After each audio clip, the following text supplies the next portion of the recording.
We'll talk later on night. Okay. You going? Okay, I'm back. No, yes, wait. I had one, but she said legacy campaigns are not are gone. What you smelling? All right. I put in. Oh, you said a Farger off.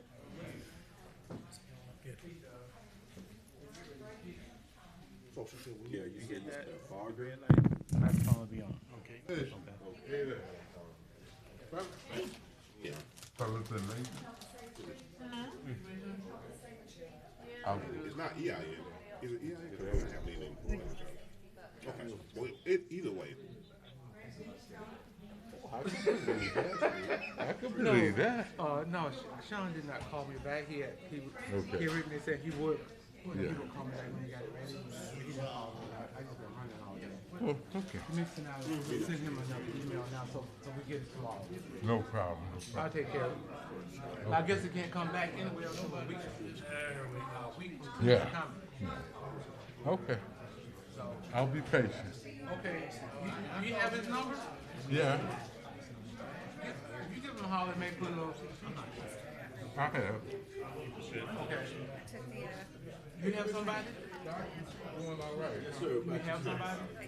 Yeah. All right, how you doing? Okay, I was just making. Yeah, can't complain. Okay.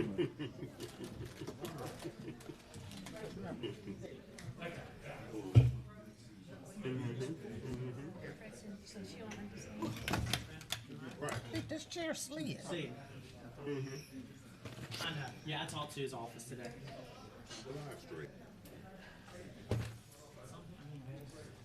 Pass this over to Charlie. Oh, Brother Prince. Please. Oh, thank you, baby. I knew you was gonna feed me one day. Thank you. Oh, yeah. He was like, he's not coming in. You remember our old feeder kid days? Yeah, oh yeah. Hey man, those good days. There's a link on the back side that I do not know. I always had 2 or 3 boxes I going know on. that's right. No, there's a key to let him go up, and I don't know if the key's in it or not on the back side of the facility. Okay. Well, if it's not, Well, people that show up at that Green Absolutely. County Neighborhood Alliance. Because he sent, there's a mic. Well, are you gonna? You could switch to the other, and then he could use the mic, and then you could use. I guess you could use the handheld. I think. Could you move one of? Could she move one of those handhelds to her? I can get it to the very front. That'd be perfect, and then she could use that, and then he could sit there. we'll just. Well, I think they're gonna bring it, take it. So the key is, if the key is in there, it's through the door on the other side? Yeah, but I don't know that. I think Mr. Bonner has the key, and I think it's. Yeah, yeah.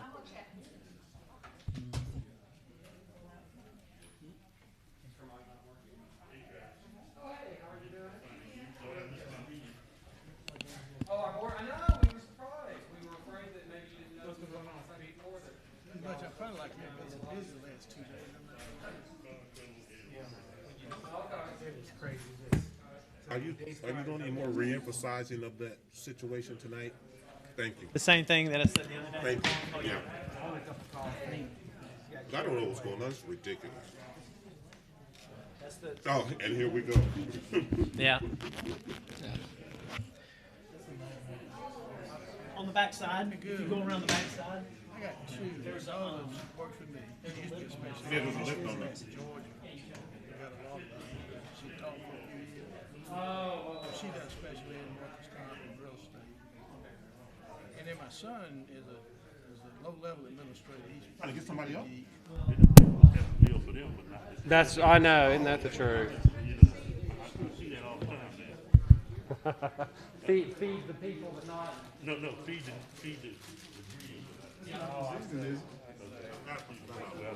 Is you in person today? Yeah. Yeah, make it nice and easy. Missing anybody?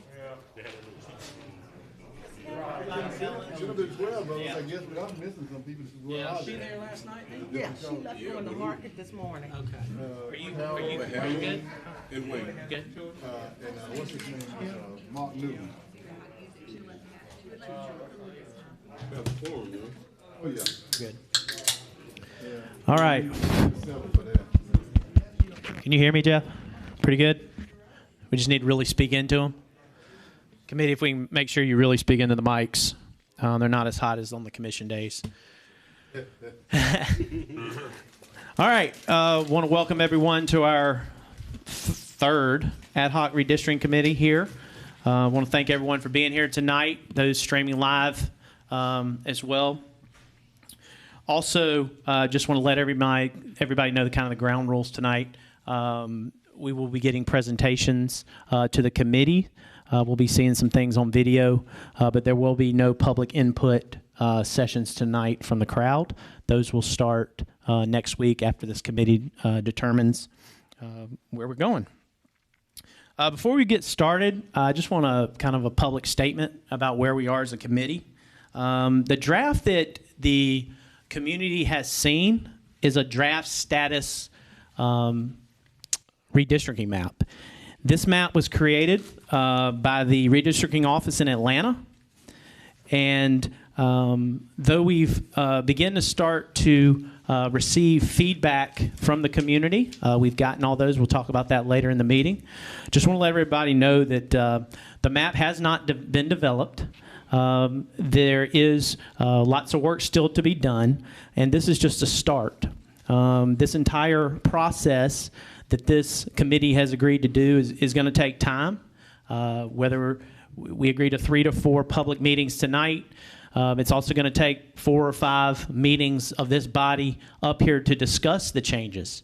So by no means is this map the map that it's going to end up, and I want to make sure that everybody understands this. Again, this is a draft. This is a starting point developed by someone in Atlanta who didn't know the different communities, and it was a numbers aspect. Also, I want everybody to understand that this committee is held to guiding principles. There are a copy of the guiding principles up front that we have to be held to in how we develop these census blocks. And as a committee, we're going to do our best to keep the neighborhoods together. But at the end of the day, as it was in 2010, 2011, there were neighborhoods that split. And that's just the reality of things. We also can't change the population demographics of Richmond County either. Things have changed, and we all have to understand that as well. Lastly, there is a document as well that shows the population of each district and the population summary that this committee went through last time. I think, Ms. Bailey, is that on the website as well? Yes. Okay, that is on the website as well. I offer that all citizens, you want to look at that to educate yourselves on kind of where things are, where they were drawn differently, so that everybody kind of can educate as we go through this process. Lastly, this committee has agreed that we will make no changes nor discuss any changes until we go through the public meetings aspect. This is the citizens' input to make sure that we get it right as a body. So no decisions have been made, and we're going to listen to you. So don't think that you're not going to be heard by this committee. All right.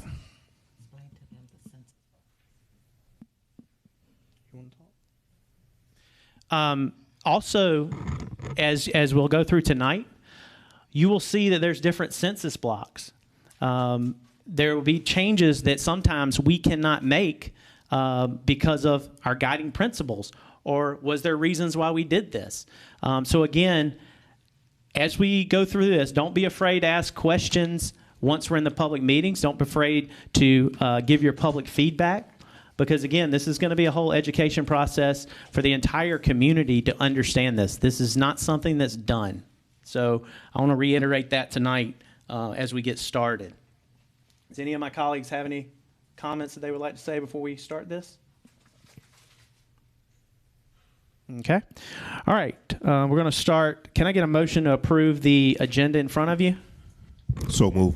Second. Got a motion and a second. Please raise your hand and yay. That is unanimous. Is there anyone on the YouTube? Okay. All right. Our first agenda item is we will introduce the committee members. We'll start to my left with Commissioner Alvin Mason. Good evening. I'm Commissioner Alvin Mason, representing the Augusta-Richmond County Commission, District 4. Thank you. Jimmy Atkins, Richmond County Board of Education, District 8. Venus Kane, Richmond County Board of Education, District 9. Sean Franham, District 7 Commissioner, Chair. Francine Scott, District 9, Richmond County Commission. Charlie Hanna, District 2, Richmond County School Board. Ben Hassan, Commission District 6.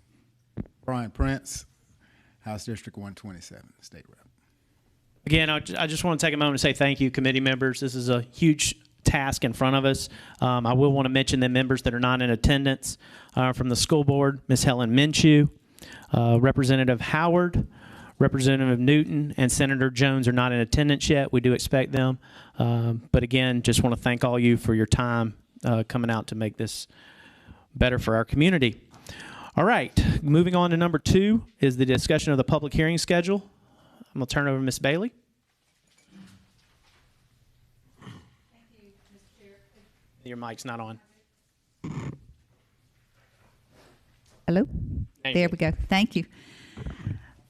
So in an email sent to you yesterday, I informed you that the Board of Education had identified 4 facilities that they felt would well accommodate our public hearing. And they took into consideration the fact that there will be virtual participation in those meetings. And they wanted to make sure that the facility that we used had the best Wi-Fi possible to support the public coming into the meeting and providing input.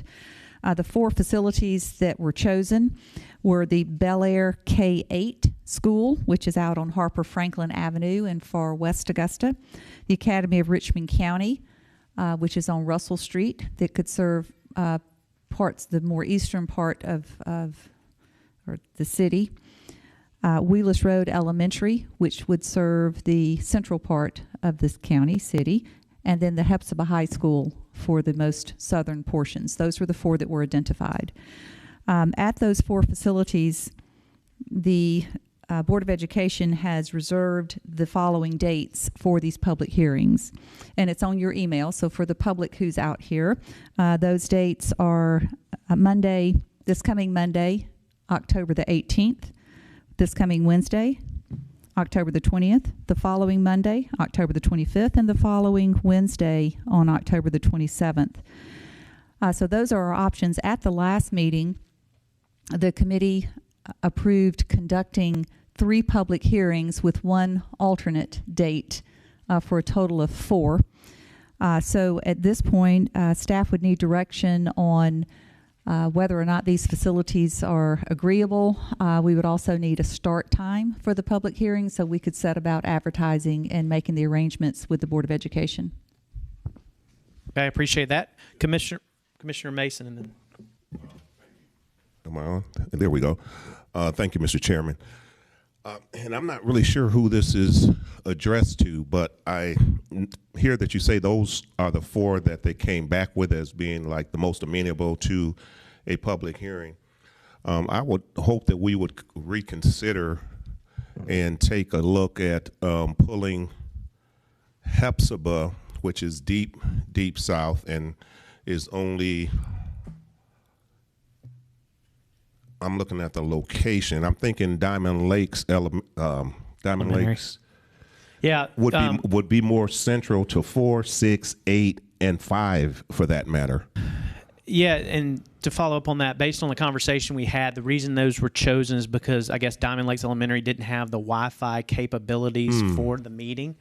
Now, I would ask, is there any other school within that region that possibly, or is that going to be it, I guess would be. And that's a question that I don't have an answer to, and I doubt that Mr. Fletcher, you may have some information, but it's possible that we would need to talk with staff a little more about that. Yeah, I submitted the 10 names y'all had, or 9 names. Speak a little bit closer to the mic for us. I submitted all of the schools that y'all suggested, and they checked on dates, and they came back, and their concern was being able to do the electronics and the streaming you wanted, and so they eliminated the others. I'm happy to go back and ask them to reconsider any you want us to, but Diamond Lakes was on the list initially, and they're the ones that eliminated it. Okay. We'll go to Mr. Hannah. I'm sorry. Mr. Fletcher, can you go ahead and check on that for us? Let's go ahead and look at Diamond Lakes, and if it's possible, then just let Ms. Bailey know. But I would prefer Diamond Lakes if possible. I'll check on that first thing in the morning and let them know tomorrow. Yes, sir. Thanks. Mr. Chair, may I make a suggestion? Sure. If we are going to not use one of these locations, I would suggest that we schedule the first 3 at locations that are known and save the unknown for last to give us time to work out those details. Sounds great idea. Mr. Atkins. Just one thing. Mic on. There you go. There you go. There we go. So one thing I can say that Bel Air K-8 School and Wheelers Road, I feel certain they were chosen because they are 2 of our newest buildings, therefore being the most up-to-date with the technology. We just did a huge renovation over at Richmond Academy, so that issue probably was addressed there, and the same at Hepzibah High School.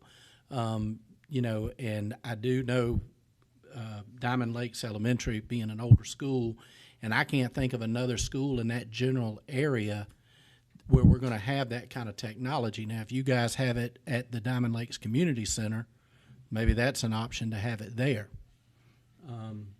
But as far as the school system goes, in the southern part of the county, the only other place I can think of is the Richmond Hill K-8 school, which was the old Seago, but that's not that far from Wheelers Road. That's a stone's throw from Wheelers. The IT department's saying they can make Diamond Lakes happen. If that's... Well, I think they probably can, just if you want my opinion, because they're good staff and they used to holding public hearings when we do rezonings. But I'll just have to ask and get permission, but I'm sure they can support it, as could the cities, I'm sure. Okay. So what I'm hearing is we could possibly have 2 different options. So, you know, again, if we could save that option for the last date and let us work together, whether that's in a school or at the Diamond Lakes Community Center. Okay. I'm fine. Okay.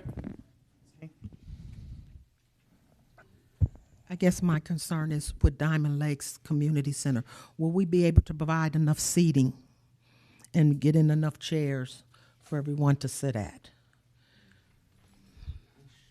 Yeah, I mean, I think we can get Parks and Rec involved. I think we can make that happen. Well, obviously, in my opinion, at least, the school would have a bigger venue. Yeah. So, you know, again, we'll check with the support staff over there to see if they can support the technology, and if not, then we'll regroup and see what we can work out. Okay. All right, Mr. Hannah. We do have 3 schools that's ready to go, so we're basically just trying to decide what the alternate is going to be, right? That's correct. Okay, so I think we can go ahead and move forward then. Yep. May I make one more comment, please? Sure. I've just been reminded by Travis that we do have an election coming up on November 2nd. We're going to be advanced voting at Diamond Lakes during that last week. So that's gonna knock us out of the community center. So here's hoping we can work something out at the elementary school over there, and it just won't be an issue. Okay. Thank you. All right, committee. So I guess let's talk about, and we'll do it all in one motion. Time. We need to set a time. Is that correct? Do we want to do 6 o'clock? 6 o'clock? Okay. Mr. Hannah, coming back to you. We're trying to figure out our alternate school, but have we set forth the criteria at what point in time we may need it? It's a contingency for what? It's sounding to me from what I'm hearing is that there will be now 4 meetings that will be held instead of 3 in an alternative. We're going to go ahead and take that alternate date and implement it as part of the schedule so we get full coverage of the county. That is my understanding from what I've heard tonight. That's okay. I just want to make sure. That's correct. Okay, just want to be sure. Yeah, and with the dates already, those 4 dates, it can help us kind of get this ball moving in the community. So we're 6 o'clock. as far as speaking, people would be allowed to get there 30 minutes in advance and sign up to speak. Have to have signed up speaking by a certain time, Ms. Bailey? Is that kind of... That's a suggestion based on, frankly, based on a redistricting committee meeting that I went to out in Evans that the state committees did. That was their format. That's also the format that the state election board uses in their meetings where they allow public input. You allow a period of time for folks to sign up, and everyone who signs up will be recognized and will be allowed to be permitted to speak for 2 minutes, whether that's virtually or in person. And then people will be allowed to come in via Zoom to state their 2 minutes, correct? That is correct. And at the same time, the meeting will be live streamed, so anyone not in attendance can watch as if they were there with us. Okay. And Commissioner Son? Yes, sir, and for clarity for myself, I understand the ones that are in the meeting signing up 30 minutes within that 30-minute time frame. So what about the ones online? How do we know, how do we gauge them? That is to be determined. But I'm told it can happen. We Okay, just have to set up the structure. They would go, I guess, to a website and sign up. The website sign up would open up at a certain time specific, and it would close at a time specific. So we give them the same 30 minutes, That's right. then both have the They get the same 30 minutes. I think it shuts that's off the on them most at fair that way to time. do it. That's Okay. right. And Okay. so by the time the meeting starts, we should have a comprehensive list in writing from those who signed up there in person and from those who have signed up virtually. Okay. All right. Ms. Kane, did you? That's what I wanted to answer, Commissioner Hassan. We do have the capability, so people can, in our schools, that they can call in and voice their concerns. So our IT people, if I'm not mistaken, they did that when we had our budget hearing. People signed up ahead of time, and then we rolled over to where we would put them online, they could speak, everyone could hear them, and they would get to speak their piece. So our schools do have that capability. I'm just curious, was it just audio, do you recall, or was it? Yes, it's correct. Yes. Right. Mr. Atkins? Well, that's exactly what I was going to say, but what they do is they call into like a queue, and we had someone who could talk with them before just making them go live, because you never know what somebody's going to say in a live setting like that. So that was a little bit of a control measure in that they understood they had to state their name, their address, and they had 2 minutes to speak. So there was a buffer, I guess you would say, in between the caller and the board. Okay. Commissioner Son? Yes, sir. But at the end of the day, with the amount of persons coming in and the ones online, do we want to set a time frame, not so much for them to speak, but as much how long we're going to take, listen to comments, hour and a half, what? Because most likely we would not be doing a whole lot of, I think Ms. Bailey probably, I'm assuming, I'm just giving an outline, this may not be exactly right, but she will give the audience what they're looking at. And at that point, from there, any comments from us to add on to that, and at that point, you open it for persons for comments. And so the question becomes, do we want to have a length of time with us, an hour and a half, to receive comments? I don't think you can. I think you got to give everybody their chance to speak. I mean, that's just Feel me. about that? That's just my thought. I mean, if we're only going to allow 30 minutes to sign up, I mean, that's just my thought. Commissioner Mason. Yeah, I'm kind of with you there, Mr. Chairman.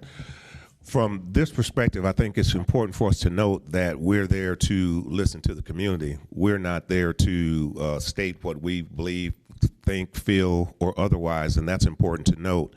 Just like there's no room for tonight for public opinion, when it comes to the public stating what they want to say, it's not room for us to agree, disagree, or anything like that. There's not communications going on like that. So this is, in fact, their opportunity to speak and for us to get that down on the record so that when we do come back to deliberate, we'll have those notes and that information at that point. I want to just stress really clear that it's not for us to get into any debates, any back and forth or anything like that, because they have a right to speak and a right to say whatever it is that they want to say at that time. Whether we agree or disagree is not relevant at that point. Thank you, Mr. Chairman. Very true. We won't be taking questions.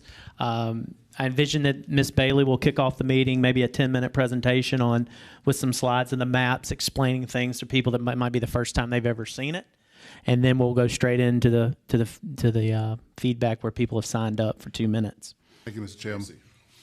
Mr. Hanna. Therefore, if we're going, and I do agree with you, Commissioner Mason. With that being said, I don't see where we need to exercise the option for the 1 minute follow up. We just take the exact 2 minutes and move on to the next person. So I think we need to go ahead and adjust that. The 1 minute follow up, just kill it. Okay. 2 minutes. 2 minutes exact. Yeah. Okay. Any other further discussion on this, Mr. Attorney? I was just going to say I usually conduct a lot of public hearings with road abandonments, and even though commissioners came, or in this case your committee members came, if Ms. Bailey was served as a moderator for the day, where the commissioners are not necessarily engaged the way you are tonight, if she served as a moderator for today to take the comments, and you would simply be here to hear the comments and take them in, I think you'd probably facilitate the meeting more. I mean, just an idea. Commissioner Son? Yes, Mr. Chairman, I want to back up for a minute, and I apologize. And this is for clarity once again for myself. Ms. Bailey brought to her attention about an election was going on in Diamond Lakes. We are talking about the school and not the gym. Do you use the school for that? We talked about the gym as the Diamond Lakes Community Center as well. We talked, the school board was going to look, Mr. Fletcher was going to check on the elementary school. Okay. And so the Diamond Lakes Community Center gym would be backup. Okay. Right. And on that same vein, like, could we not go to Diamond Lakes Community Center next week because the election's not until the following week? Is that right? We could. Mm-hmm. So that kind of does open it up to start down there or do it one of those. Mr. Fletcher, do you think we can get a resolution tomorrow or a decision tomorrow? Yeah, I will call Dr. Bradshaw on the way home, and he'll get somebody working on it first thing in the morning. There we go then. All right, so shouldn't be a problem. All right. So I need a motion. Let's see, is there any more discussion about, everybody understands the agendas, the meetings, 6 p.m., 2 minutes, the 4 locations that we've discussed. Mr. Atkins. One other item, when we do public hearings in reference to rezoning school districts, and we have those meetings, out in the community like we're talking about, we don't put the board members, on display. And if I think if us as committee members sat in the crowd with everyone else, that's going to actually eliminate some of that. Yes, more than if we were up front or something. Because I mean, that's just a suggestion. But Mr. Fletcher, I'm correct in that, right? I know my memory's not getting any better, but that's normally how we do it, right? I don't really remember us sitting up front. Yeah, I mean, we're rezoning schools. But we have the consultant, which I would call Lynn in this instance, the expert, moderating. We have the superintendent with the moderator, and the board members just sit and observe just like they were part of the audience. Yeah, I guess my only thought was that I think the community wants to know who's on the committee. So I don't know how that would be portrayed or, as in the presentation, whatever, but I do feel like the community needs to know who's on the committee. Well, maybe an introduction at the beginning, and we just stand up, because I think that's what we do, so that they know that the board members are in attendance, but at the beginning, and they see that we are sitting with the community members. I might make a suggestion. Perhaps the chair could open up the meeting, introduce all the committee members, regardless of where they're sitting, I'm fine with moderating. Typically, you say the superintendent sits with the moderator. Perhaps you two could serve as superintendents, or whatever to help with that process. If we need someone there, or maybe Administrator Donald, and I guess it would be Dr. Bradshaw would be his contemporary. So anyway, we can. Yeah, I think we can flesh that out before next week, Okay. for sure. Commissioner Scott. Commissioner Mason, how did they do it last 10 years ago? Well, we were up here, or we're at the school board on a number of occasions, and I'm glad that you asked that, because one of the things that I would be concerned with is that already there's some anxiousness out in the community, right? And I, for one, do not want anyone to think that I'm not serious about my duties. And I'm not saying it will necessarily be portrayed that way, but I'm serious about my duties and my responsibility to the community. So for me, I want you to see me, and I want you to hold me accountable, to be transparent and accountable in this process. I don't want to be, quote unquote, hiding in the rafters out here, right?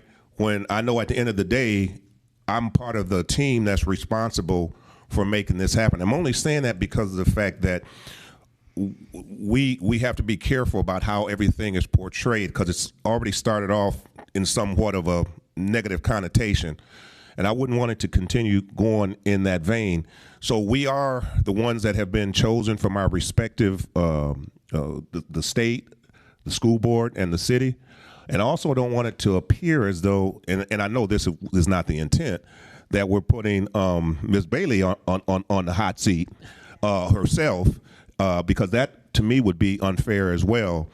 We're going to take whatever heat, we'll take whatever glory. It's probably not going to be much of that, but we're going to take whatever heat that it takes, because this is what we were tasked to do.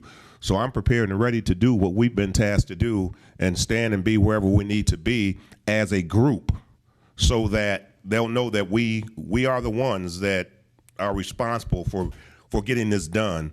And you can look us in the eye and hold us accountable for what it is that we're trying to do, or we're supposed to do, we're tasked to do. I appreciate those words. I agree with you. Commissioner Son? Yes, sir, I concur with what my colleague just said, because I think if a person has some kind of real concern, I'm going to say angst, for lack of a better term, just to make my point, I'd rather see them looking at us up front and speaking directly to us, as opposed to looking back at me and pointing at me in the crowd as though I'm hiding. Yeah. You know? Yeah. And so I'd rather just be up front, and we just take it on the chin like men and women do. Because we're listening. We're not trying to go back and forth with them. I think that's the best. I attended those meetings in 2011 as well, and I think it's the best thing to do is just to look them in the eye and look at them in the eye, and we take their comments very serious. Okay. Ms. Kane? For me, I want to echo what everyone else has said. I think our biggest problem in our community, if we're really honest about anything that we do, is the lack of communication and understanding the process. When you don't understand the process, that creates havoc in our community. And anyone that knows me on the school board, I am adamant people need to understand the process. When people understand the process, you may not like the end results, but when you have the numbers there and the numbers say this, you can't deviate from those numbers. So it's important to me that everyone understands the process and not think anyone is going to do anything crooked or trying to get over or sabotage the process, because you can't. And personally, me, like I told Commissioner Franham, I like to drink a glass of wine, and I can't do that in jail. So we're going to do the right thing and understand and hope that the community, we all work together to draw the best map. We're not going to make everyone happy, but darn, if we all work together and stop looking at it as a black or white is what we need to do to move our community forward, we will be victorious. We will be victorious. But the community needs to understand the process, do your own homework, Quit listening to the people in your ear that have already made up their mind, that don't understand what's really going on. Do your own homework, do your own research. You look at the numbers. And if we make sure everyone understands the process, we shouldn't have any problems with getting a good map that majority of the city will be happy with. Thank you, Ms. Kay. Mr. Atkins. I'm good. I'll sit wherever you tell me to. But I'm just saying, I don't think it makes a hill of beans where we're sitting if it's up front. I mean, we're making too much out of the issue, whether we're sitting up front. I would prefer to be with the constituents and not put up on a pedestal, and that was all I was saying. Okay. So, all right. Any other comments about this? We're going to move forward on this. Ms. Bailey, on the 4 dates that we have, the Monday, Wednesday, for the next 2 weeks, 18th, 20th, 25th, and 27th.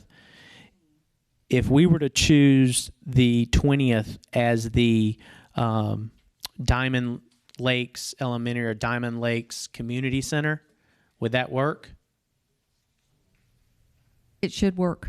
That way we make sure we're down there, and then if it's in community, we can make it work. Parks and Rec can make it work. If the IT department says we can make it work, I think that we should look at the 20th for Diamond Lakes, on whether it's the elementary school, if they can do it, or the community center, because that is such a major area between 4, 6, 8, And then just going in the order, next Monday is Bel Air K8, the 18th.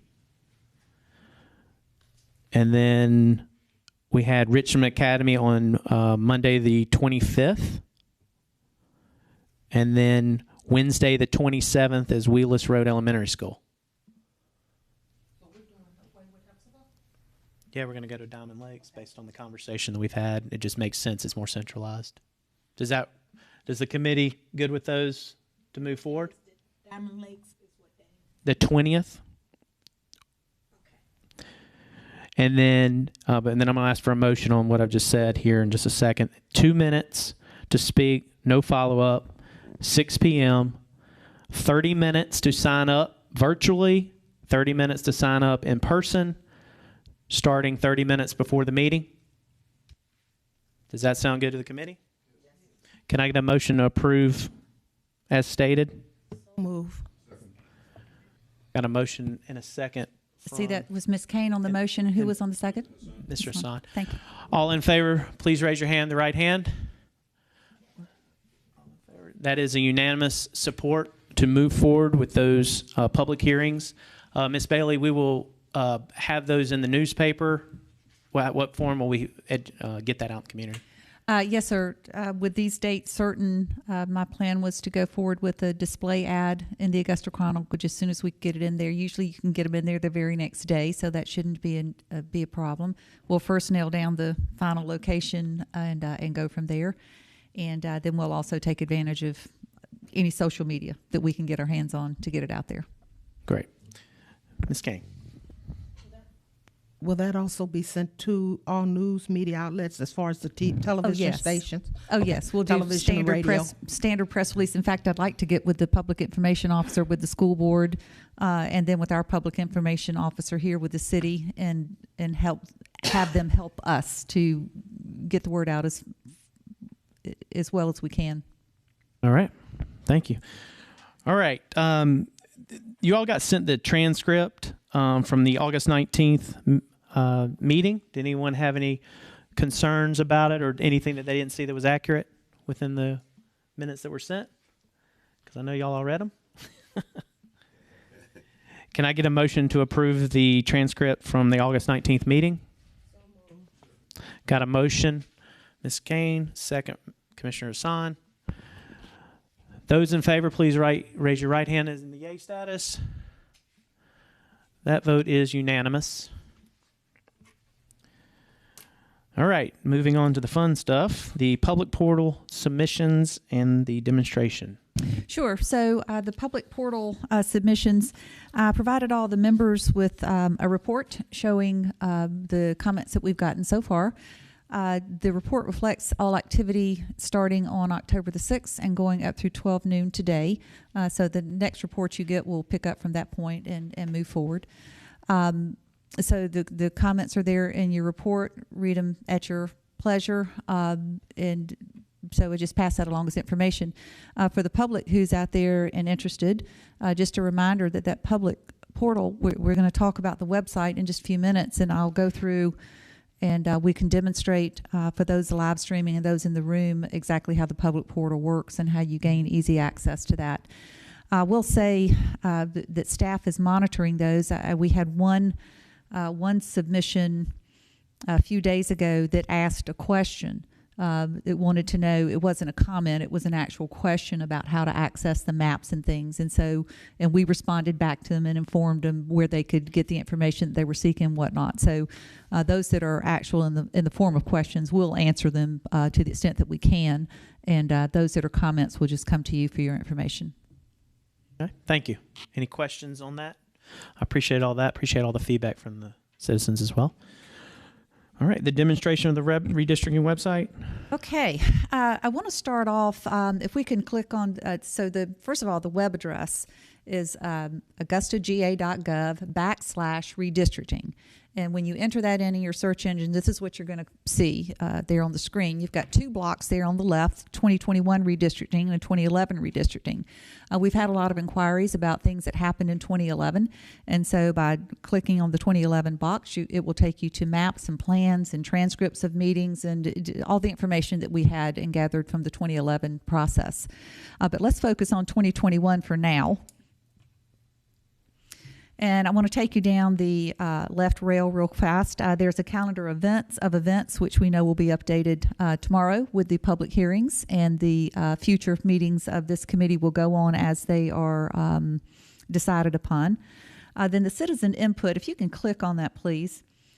You can see it's just a simple form where the person enters in their name and their contact information, the county of residence, and so on, and then it's free form. They can put anything they want to in the comment box and submit it. When that happens, it sets off a series of emails. One goes back to the person who made the submission, and it includes a PDF of their submission, so they have a record of what it is they submitted. And it also goes to various staff members so we can gather that information and put it in report form for the committee. Commissioner Mason. Yeah, before you go on there, we pop back here. I think this is important to note here for everyone that if you did not come to one of the meetings, or even if you were not a part of Zoom, you don't have to wait to any particular time frame to make your comments, so that at any given point, whether it's after a first meeting, a second meeting, a third meeting, or if you didn't come to any meeting, but you saw what was happening and you had some comments to make or you had some suggestions, this would be a perfect time. You could come and put it in right here, and you wouldn't have to worry about making any particular meeting or anything like that. And we would still be able to take that into consideration when we start our deliberations on all of the facts from the various meetings that we go to. So I just wanted to pause there for a moment to make sure that we emphasize that's a good point for people to go to at any given point and put in any type of information or suggestions that they had. Thank you. Appreciate that. All right. Next up, I guess we're going to see the redistricting website. Yes, just a couple of other things down the rail just to point out the resources that are available out there. Should the community want to contact one of the committee members directly, they would click on that. The email addresses for the committee members are there, so it's there for people to use as they would like. Frequently asked questions, we don't have any yet because we're fairly new into the process, but those will be posted as we move along, possibly based on some of the comments even that we receive through the public portal. The guiding principles are posted out there. The guiding principles are really important for people to see because it gives the basis upon which this committee will make its decision. We've stated in the guiding principles, you all have stated that you will try to keep communities of interest together. You'll try to refrain from splitting neighborhoods. You'll try to refrain from splitting voting precincts to the extent you can. We know that none of those things are always possible, but you keep those things in mind, and then trying to keep the districts of fairly equal size, and other things that are listed in the guiding principles. Commissioner Son. Can you speak in the mic? Could you? I'm sorry. Thank you, sir. On the guiding principles, and this is for the attorneys per se, for the most part, as well as Ms. Bailey. These are guiding principles based on what we would like to do and like to see our community look like in terms of that, but also from a legal perspective, things like in packing and cracking and those kinds of things. Could that information be added there too, as well as something, because as we get through these conversations, people are going to potentially look at this and don't see that, then we come and say, well, that's not on your part of your guiding principles. That may be more be a federal criteria or state criteria, and I think in some form or fashion, that type of information should be there as well in some form or fashion. Who wants to speak to this one? Sure. I really think they're embedded in what we've got. I mean, these are based on cases that have been decided and based on guidance. I don't know if we could flesh out number 2 a little more, but which is going to the Voting Rights Act, which is one man, one vote, and the fact we're supposed to look at minorities and make sure that they're not discriminated against. But and Wayne may disagree with me, but I think for the most part, these things embody all of those concerns. Yeah, I do agree with Pete, Mr. Fletcher. I do think, though, if you wanted more of an explanation of what 2 is, maybe in more plain English, I think we could expand on 2. So that it's in a conversational manner so people understand what it means. What's referencing to is actually correct, but I could understand that maybe the general public may not understand all what that means in terms of redistricting.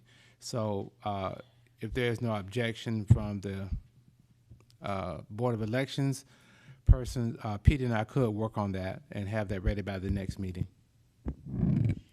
Thank you, Mr. Chair. I just wanted to bring it up, and I do agree it's kind of like it's in there, but I just wanted to just put it out there so that we don't be bombarded and say, well, we never saw that anywhere. So they can defend it. Our 2 attorneys can defend it. If that comes up, I'm fine with that. Representative Prince? Yes, thanks. A question reference 2 and 3 on the guidance principles. What's the difference there? I mean, what are we saying? Almost the same thing? Okay. We are, in fact, saying the same thing. Just a recommendation that we sort of massage that a little bit, make it maybe 1, and then possibly going to what Commissioner Hassan was hopefully alluding to, was that the Voting Rights, let's use that example, Voting Rights Act of 1965, have a link on there. You know how you click on that and bam, it takes you to that document. Yeah, I think that's a great idea. Okay. No, I know. Yeah. That way, they, if they want more detail, bam, it's already in. Not sort of highlight, but have a hyperlink to that document. So hyperlink it in the guiding principles, and if you're going to post them on the website. Again, just a recommendation. And then also, I think we may have just found our first FAQ.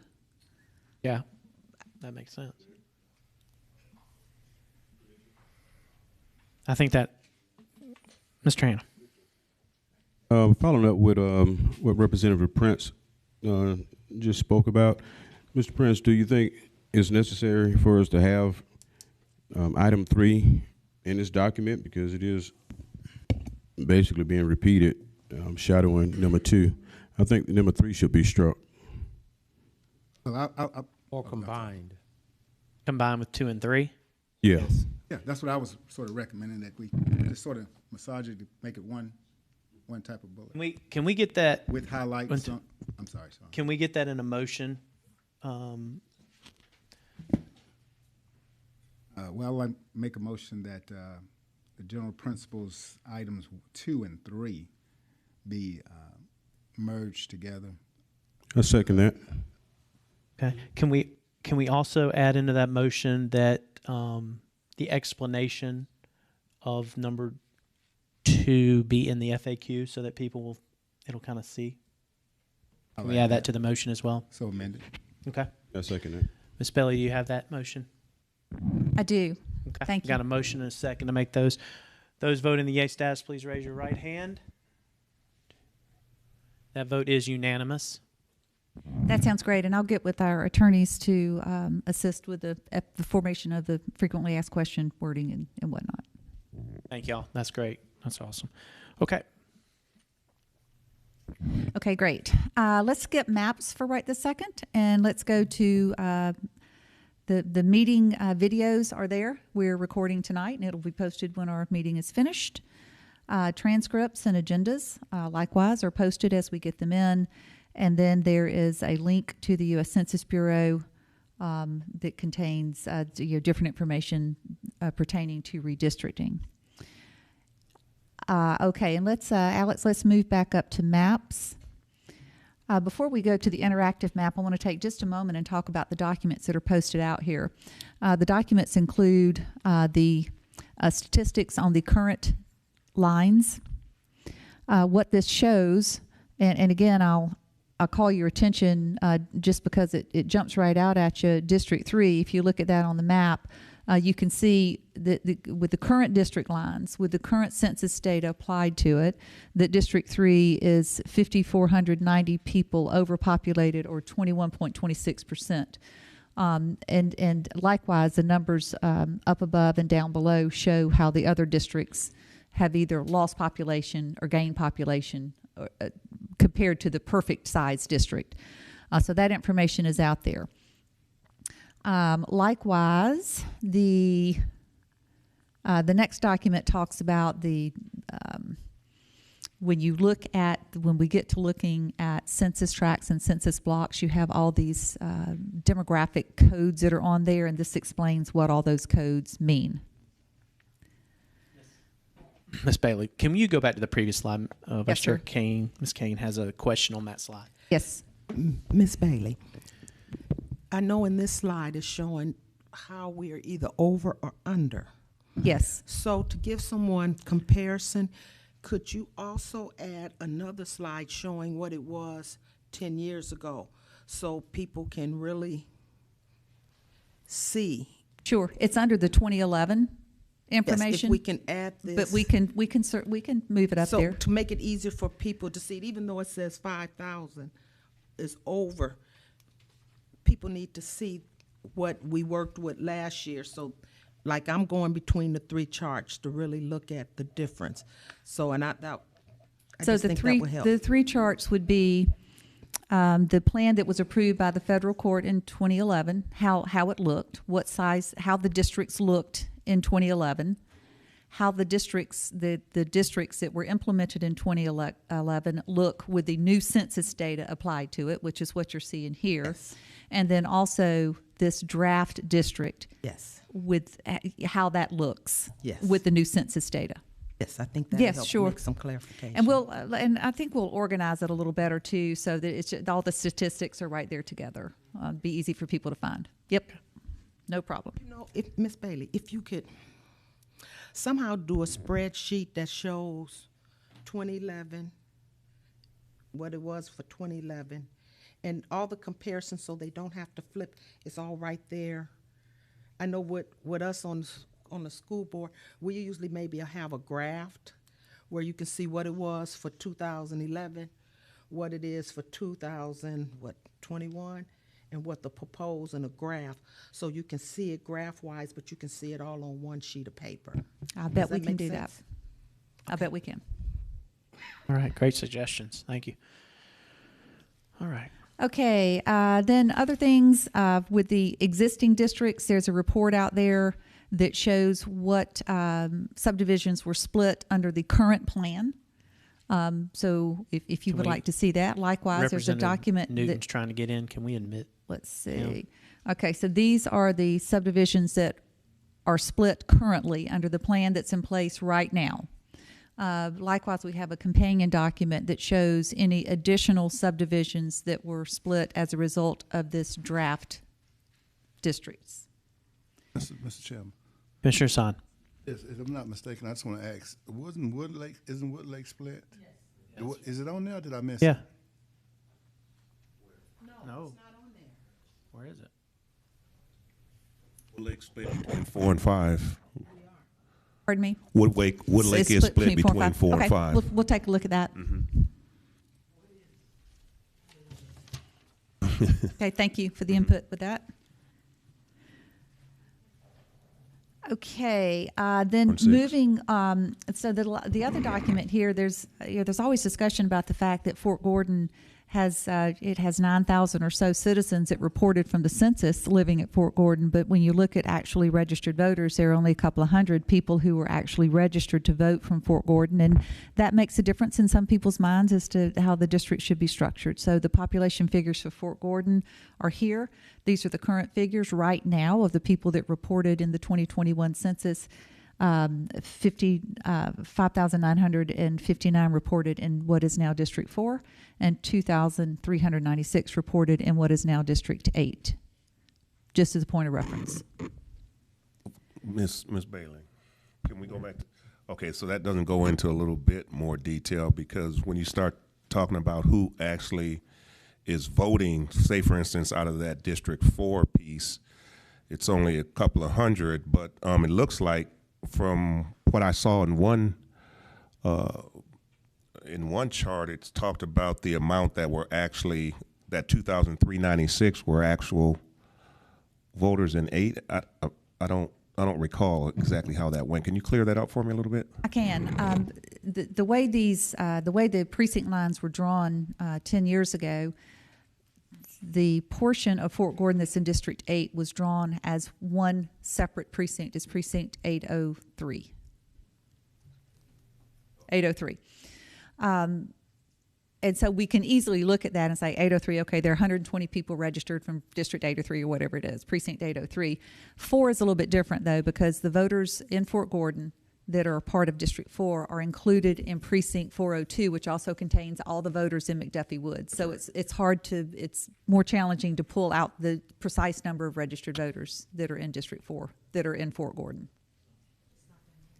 Okay, but it's, obviously most of the people that are at Fort Gordon are transitional, but we know when the census is taken, people report where you are. If you're on a military base, if you're at college, if you're in prison, I mean, wherever you are is where you report. And that's where you're counted. Whether it's your resident or not is irrelevant. Yeah.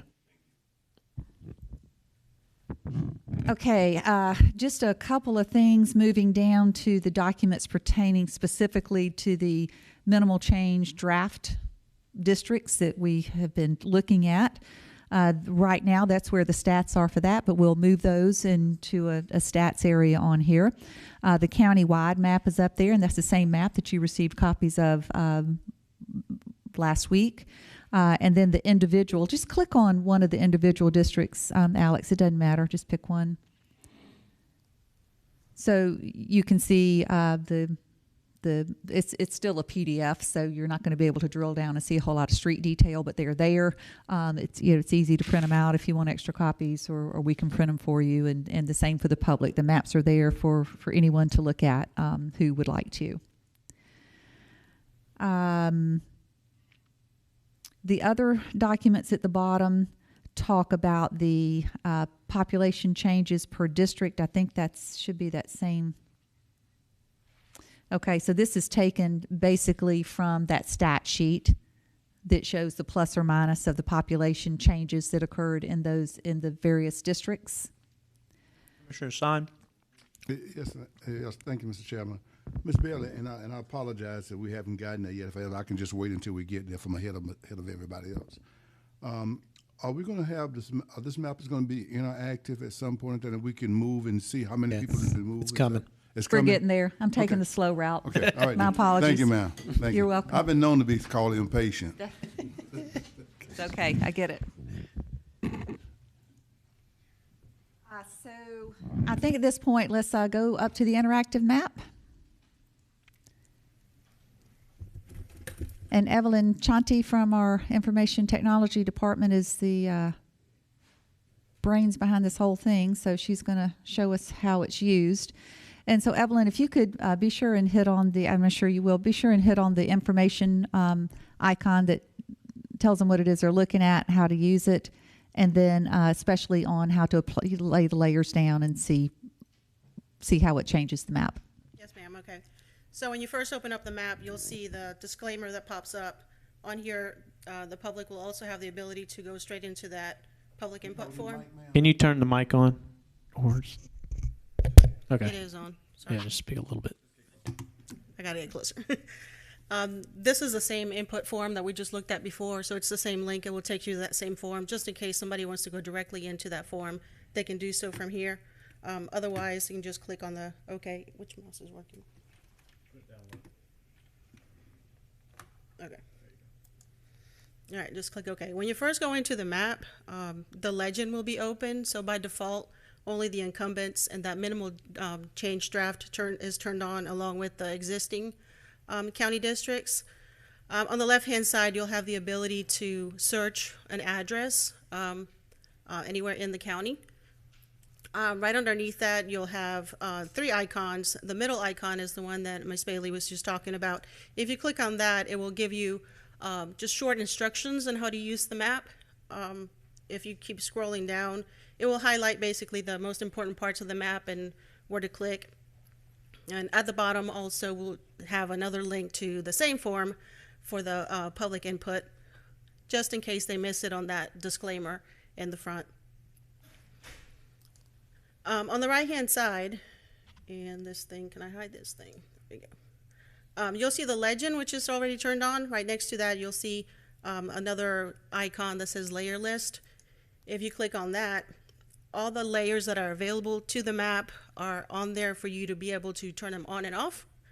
For example, if you can turn on the census tracts, they'll come on. Once you zoom in a little bit, the population for that track will come on. If you want to see the census blocks, you can just turn those on. By default, the label will come on when you zoom in a little bit more. So if you're too zoomed out and you don't see it, just zoom in a little bit and you'll see the population for each block. Evelyn, may I ask a question, please? Mm-hmm. At what point do they zoom in further to see the statistics that belong to that census tract? If they click on it, that's it. So if you click on it, you can see, that's awesome, all the information that lives in that census tract. And keep in mind, just as a little caveat, keep in mind the census tracts are the mother units, and the census blocks reside within the census tracts. The census blocks are the smallest unit that you can move when you go to, so you can go inside the census block and pick out. Excuse me, you can go inside the census tracts and pick out blocks out of that to move around. Well, this is how neighborhoods can be split?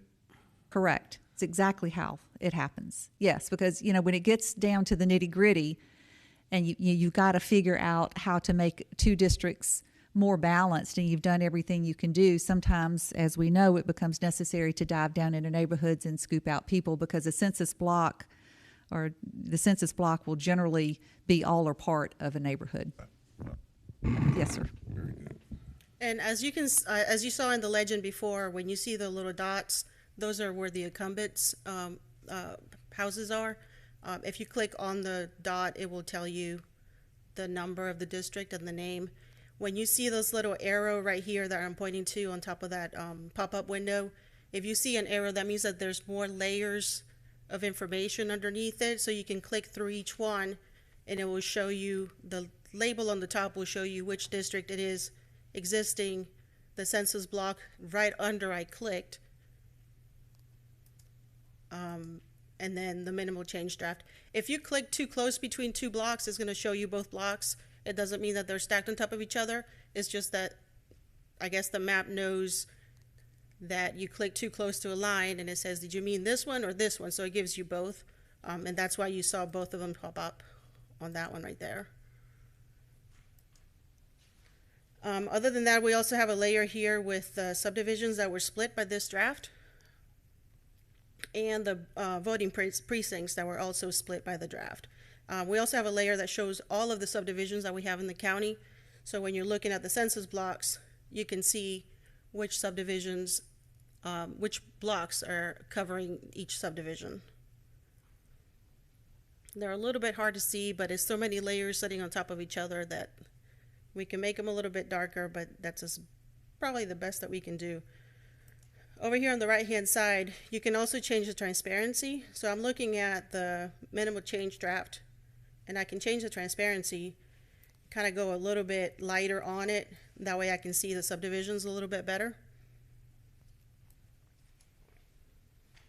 And we also have the polling places, census tracts, like I said, and the existing voting districts, precincts right at the bottom. I do have a roads layer. The map already has the roads labeled, and that's by default because of the base map. But just in case you get to an area where these roads are coming from our vendor, so we might have some new roads that we have in our system that they don't have, and that's where those will come in handy for you to turn those roads on. And other than that, on the left-hand side, you have the ability to change your base map. Just in case you don't like how that looks, you can turn your imagery on, or just different types of base maps. And you also have the ability to print to a PDF document, and it will print what you have on the screen as a map. Any questions? So do you have the ability to take a block and put it in another district in this map? We do. Staff does. Okay. With the software, and the fact that we just had a training session yesterday on how to use it, and with that software, we'll have the ability. You guys come back and say, okay, we're interested in trying to move this, and this to here, so we can find those, rope them in, move them over, and generate new stats. So yes, that is the software that we've just purchased and are using. And that software is, you might recall, produced by the Esri company, which is the same company that we use to manage our whole GIS system. So our IT staff is very familiar with the feel of that software. Awesome. All right. I really appreciate this. This is a great start. Any comments? We're on a great start. Thank you, IT department. Appreciate y'all, your hard work again. Couldn't be here without you, so thank y'all and all that. And I think definitely, and that direct link is on the front of the websites, both school board and commission, Augusta GA.gov pages. Like at the It is on Augusta's. Okay. And it should be on the school board. So yeah. Okay. If it's not, it will be. Great, because it. Yep. Oh, that's perfect. All right. Do I need to receive that as information? Can I just get a motion to receive that as information, please? Got a motion in a second. That was Hassan and Ms. Kane. Representative Prince. Prince made the motion and Ms. Kane seconded. That's Thank correct. you. All in favor, raise your right hand by voting yay. That is unanimous. All right. Other business. Is there any colleagues that have any? Because I do have something we need to talk about. Question. Oh, Wayne. Representative Howard. Just for information, is there a number we can communicate with the map lady if you got questions while you're navigating, and because you're not going to remember everything that she just said? Can we get some form of communication for the committee members? Yeah, how would you all like to handle that? If one of the committee members needs support.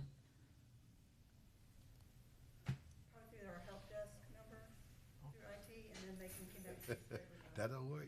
Ms. Betty, we never do that one. Okay, so we'll get you all send us a direct number. Yes, ma'am. We'll get you all some information on how to make that happen. It may be, we'll figure it out. We'll let you guys know. That. Yep. All right. So other business, we need to set our next meeting based on the fact the next 2 weeks we're going to be going on the road 2 days, and then as we get all this feedback between the 27th, the next week we have an election. out of respect for that department and all that they have to do. I think that if we could look to possibly meet on the 10th, again, as being our next meeting, if we meet on Wednesday the 10th, by meeting on the 10th, that still gives us 5 basically working sessions to make our December 15th deadline. That would be November 10th, November 17th, December 1st, December 8th, and December 15th. Does anybody have any thoughts on that? That's just kind of where I think we need to give them time to get all the information together. We said we were going to meet on Wednesdays at 6 o'clock, and that kind of fits what we've discussed before. Just a reminder that December 1st, the school board members will be in training in Atlanta. Okay.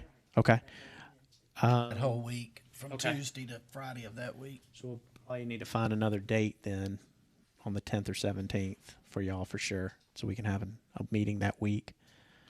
So we'll definitely have that discussion. But as far as like meeting again on the 10th, is that? That's November 10th. Yeah, just to give them time. That gives them basically 10 days to get all the information together. We have an election the week of the 2nd and 3rd, where they've got a lot going on. So I think that would work best for the committee. Understanding we got to find a new date that week based on the school board not being here for sure.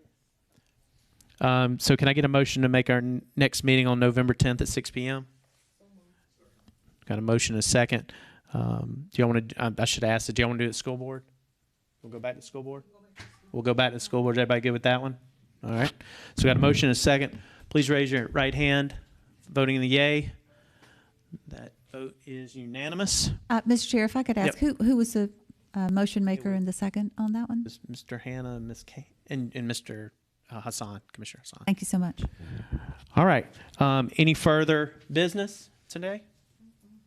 All right. I want to thank the committees. I want to thank IT department. I want to thank Ms. Bailey and her team and the attorneys. Thank y'all for all being here, and we will see y'all next week on the road. Thank y'all. Thank you. Great meeting, Sean. Great meeting. Thank you. All right. Worked out good. Yeah, it did. All right, take care, sir. See you next week. Yes, they're upstairs in our office.